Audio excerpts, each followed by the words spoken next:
Howdy and welcome back to Celebrating Vintage Model Kits. Today we've got our first Airfix kit, part of their 1/72nd scale line. This is a Grumman duck, first issued in 1968. Box art is by the great Roy Cross. Roy Cross actually passed away just recently. I believe he had hit 100 years old. He's one of the greats of the box art world. He did most of the covers, box art for Airfix in the 60s and 70s. And I believe he may have been actually even making some into the 80s and 90s as well. But he will be definitely missed. One of the icons in the model world. So let's take a look at the kit itself. The Grumman duck was initially ordered by the U.S. Navy. So a replacement for the JF duck. This particular version was the J2F. This kit is actually the J2F-6 and also the OA-12, which was the Air Force designation for it. So the first J2F flew in April of 1936. There was 584 total built, including 330 by the Columbia Aircraft Corporation in New York. They finished up the tail end of the production on it because Grumman was busy building fighters and could not stop their production of Hellcats. One factory produced was I think 13,000 Hellcats just out of one factory itself inside of 3 years. Pretty amazing production. So the original duck had a 750 horsepower R1820-20 engine. The -6, the final version of it, it was upgraded to a 1050 horsepower 1820-64. They also went to a long chord cowling, and all the -6s were the ones that were produced by Columbia Aircraft. So let's look at the kit a little bit more. It's a standard size Airfix box with the Roy Cross artwork. This is when the artwork would actually wrap around the box itself. Some people call these the red stripe series because the front of the logo and the name, there'd be this red stripe. Later this stripe disappeared in the next issues of it, so a lot of people specifically collect the red stripers. So this is part of a kit series 2. Airfix lumped their kits kind of by size and type into different series. So this would be a series 2, which was a little bit larger single engine aircraft. So like you also have like the Devastator and the PE2 would fit into that.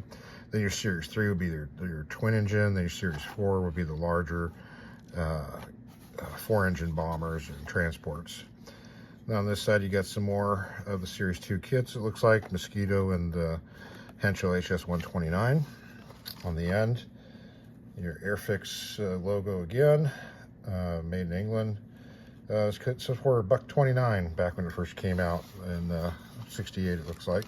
Looks like somebody has handwritten some other information on here. Widgeon, I'm not sure where that came from, but this is kit number 263 from them. Nothing on the bottom, and interesting, it's got this little pop out here. So the box is just taped shut. You have this little pop out, which you could then hang on a peg. Kind of, I guess, layover from when they were making the bag kits. But I can't imagine this little tab lasting very long if it was actually displayed that way. So let's look inside what we got.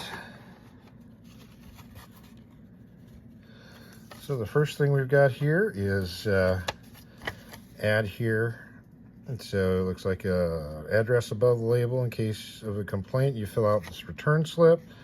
So this is just a complaint thing, and I guess you'd send in what your part number that might be missing. So that's that. Here's their instruction sheet. And it feels like a little bit of slick, glossier paper. A little bit better quality from Airfix than what you see on some of their early kits. Pretty good bit of information about the aircraft itself. And it looks like it's in 3 languages. Looks like English, French, and then German, I believe that is. Some basic instructions about assembling a kit, some call-out codes, and then step-by-step instruction, cockpit, fuselage stuff. A lot of stuff on step 4. And then some painting guides on here.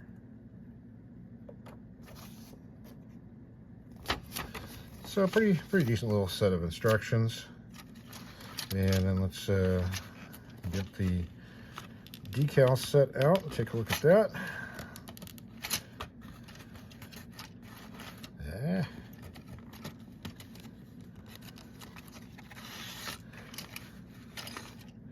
So here's our decals. They have yellowed quite a bit. These are not good looking decals at all. They are very kind of transparent looking. The shapes look really odd. The stars look terrible. Got a lot of stripes. Not good decals at all. No instructions on the back, but I'm assuming there's some instructions on the instruction sheet. So you've got a couple of aircraft being represented here. First one is 131. That would go with the World War II style stars. That was a Navy aircraft, a J2F-6. It flew out of California, NAS Oakland, which was a Naval Air Reserve training unit, and the actual bureau number on this aircraft was 36967, or it could be 36947. I found reference to both of those tying to this aircraft number 131. So I'll show you an image that I found on this one.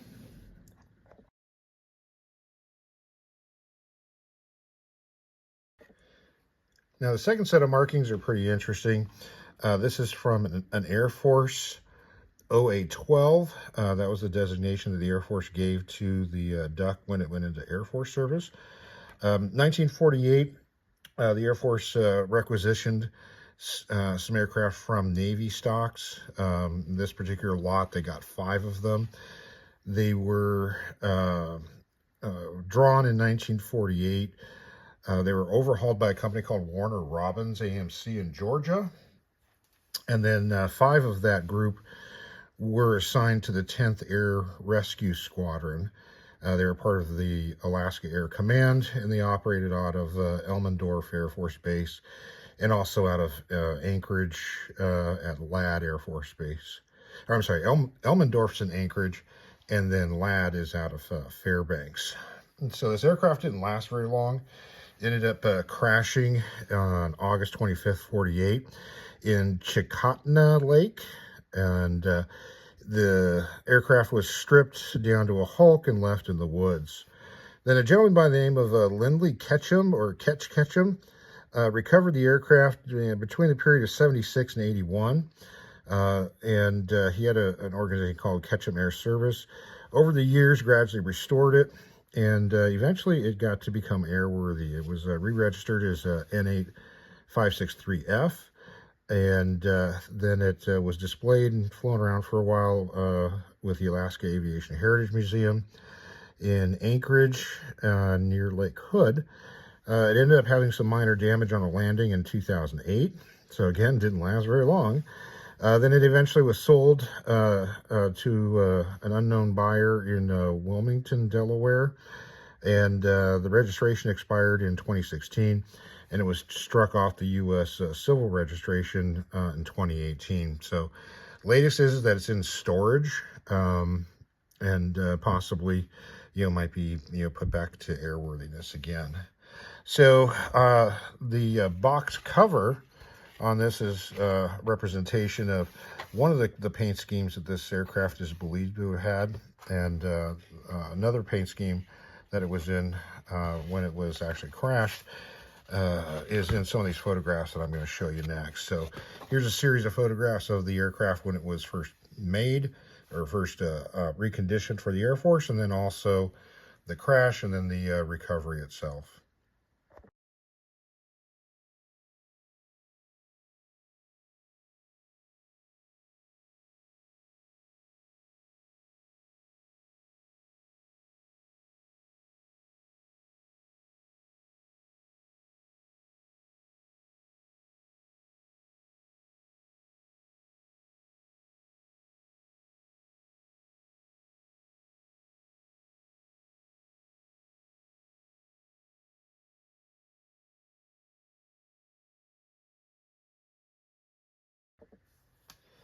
So now let's take a look at the kit itself. I'll start with the fuselage. I believe this is about as close to what the kit would look like when it first came out. I think this was a fairly untouched kit when I received it. So you've got fuselage halves. Tail is on one side. Quite a bit of flash and just junk all over it. Not a very clean mold. Even though this is like a brand new mold, it's still just not very well done. A lot of flash. Sinkholes. And, you know, this kind of looks like a typical 60s Airfix kit. Lot of rivets. They do give, you know, a lot of little detail parts or, you know, things on it, but it just looks so heavy and cluttered with how much they put on there, which I believe is kind of typical of these 60s Airfix kit. Fit is always questionable on these, I think. They don't go together very well. But for a long time, they were really, you know, the main game in town. I know they're huge in the UK. Got one piece left and right lower wings. Got what representation of the fabric covering. These little lines. There's the bottom side, both of these. Again, not the cleanest mold. You got a lot of flash edge along here. This is just a pain to clean this kind of stuff up.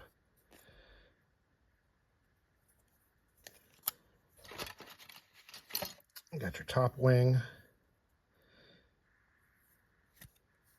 You usually have these little overflow pins on here to, you know, hopefully help not end up with a short shot. It was nice that they put the ejector pin marks, you know, in these recessed areas, so it's not on the actual wing itself. Well, they did do little hand grips there. That's kind of nice.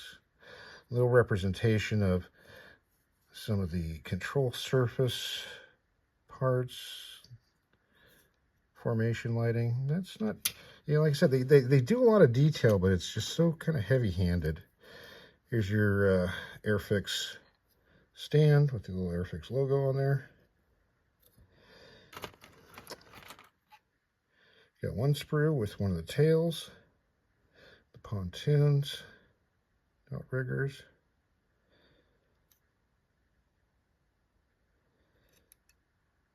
Not too bad. Here's our clear pieces. One of the things, you know, you see a lot with Airfix kits, I think for their scale, their clear plastic parts were always very poor, very thick, you know, kind of lopsided, like one side definitely is thicker than the other. You know, they weren't very clear, just the quality of the plastic was very poor, so you got a lot of blemishes, waves, just junk in them. That's those. Next sprue's got some of the interior parts. Get your little pilot. I guess this would be like kind of the rear gunner guy, but you only get half of him.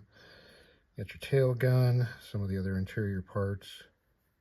A little bit of an interior, you know, not much to it, but just a little bit.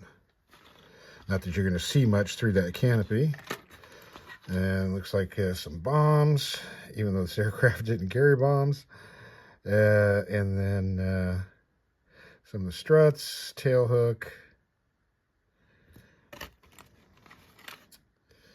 And then we've got the representation of the 1820 engine, wheels. Looks like you can do retracted or extended wheels. Give you two different types to use. That's kind of nice. Propellers protected so it's not too warped. And a couple little loose pieces here. One of the tails. Not sure what that is. Maybe the back of the spinner. And that looks like maybe the dashboard. So that's it. Not